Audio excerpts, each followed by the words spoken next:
This is ChessKid, this is YouTube, and this is the best 1-2 combination in chess history, or at least the best one I can think of that we have not done a video for. It actually was just played. This comes from the brilliant mind of Grandmaster Vasily Ivonchuk, and although I don't think it's the best single move of all time, I just love this 1-2 combination that you're about to see. You have his rooks bearing down on the c-file. Now there's two attackers on c7, but there's two defenders. So if we just start trading rooks right now, that won't get us very far. What he does instead is he plays a deflection. Because this bishop is holding down the defense, he plays bishop to a3 to distract the black bishop. Now, if the black bishop captures, it's actually relatively simple. We just take the black rook. We are temporarily up the exchange. Well, not we, but Vasily. He is the we in this, okay? Now, if you just take my rook, then I just take back. I'm up the exchange. I'm very happy. And if you take my rook on c1, I've got two pleasant options. First of all, I can win your queen. Rook c8, pin him and win him, as they say, or at least as my coach used to say.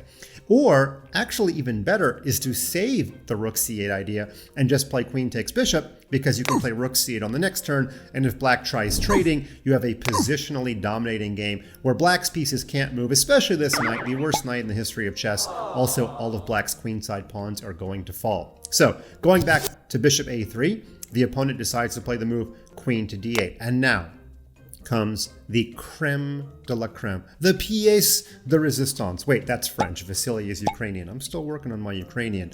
But if I were to ask you, what is the most unlikely move in this position? What would you say? Okay, you'd probably say something like queen to c4. Okay, you're exaggerating because that's what kids do. Kids like to prove Fun Master Mike wrong. Let me put it a different way. How can you possibly move a piece to be attacked as many times as is possible? Do you see that move? Because if you see that move, you see the right move. Look at this move. Look at it, wait for it, and bang! Knight to d7. I don't think I've ever seen this before. I literally have not seen this before. We've got 1, 2, 3, 4. We're not done. 5. You're going to need your entire hand to count the number of attackers on that knight. By the way, there's only one defender.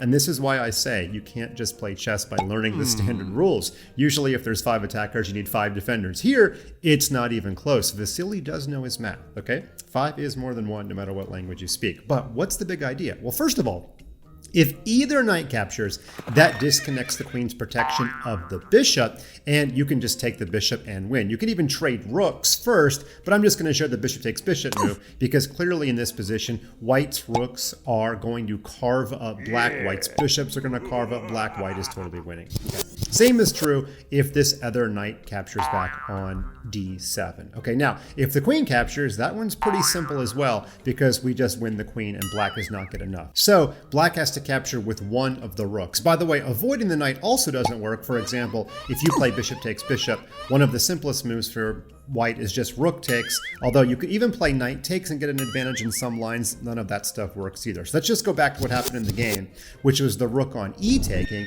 and now the idea is we play bishop takes bishop. If you take the bishop, then I take your rook, I'm up material, and I'm still going to play rook c8 whenever I feel like it. So in the game, black played rook takes, white played rook takes, and here the bishops are totally carving up black. The bishops are almost certainly going to be able to win the exchange. So black decided to give the queen, which was the best try, by playing rook takes, and then after rook c8, now black has to play a position with a rook and a minor piece versus the queen. Obviously, white is winning this position. Now, I do want to say, black showed incredible perseverance, and much later in the game, both black knights entered, and there were so many forks and white was so low on time that black actually went on to win. So it's also a good lesson in not giving up. However, this knight to d7 move is so sparkling that I had to show it. Vasily Ivonchuk, you've given us a gem.